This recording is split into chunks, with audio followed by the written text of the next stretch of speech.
Hi everyone. So in this video, I'm going to be talking about creating our own exceptions, and this is something that's really important and comes in handy a lot of times.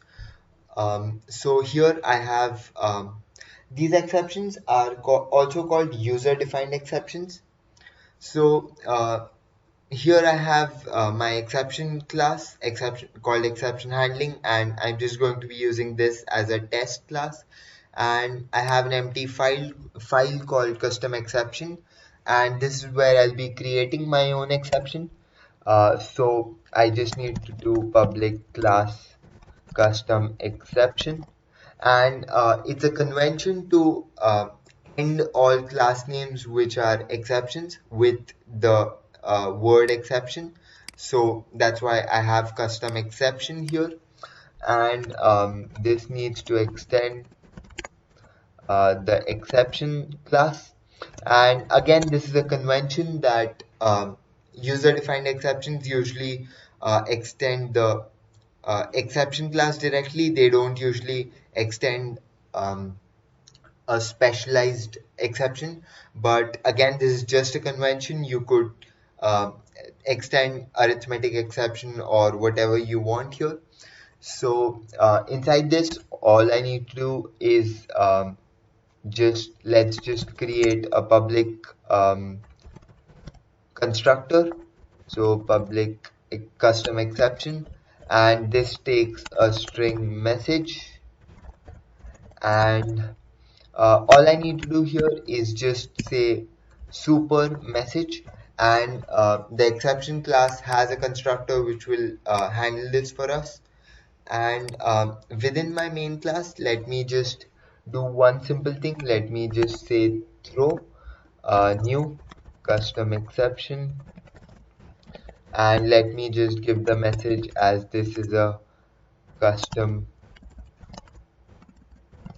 exception, and let's just leave it at this. Now let's just compile this. Java C exception handling.java. I actually expect an error here, which is what I get. It says error unreported exception custom exception must be caught or declared to be thrown.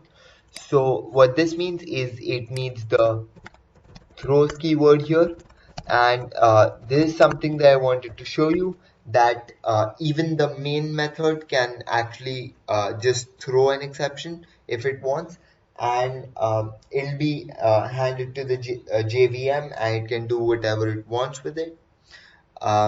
So now let's go and compile it, and this worked fine. And let's just do Java custom exception. Actually, we need Java exception handling,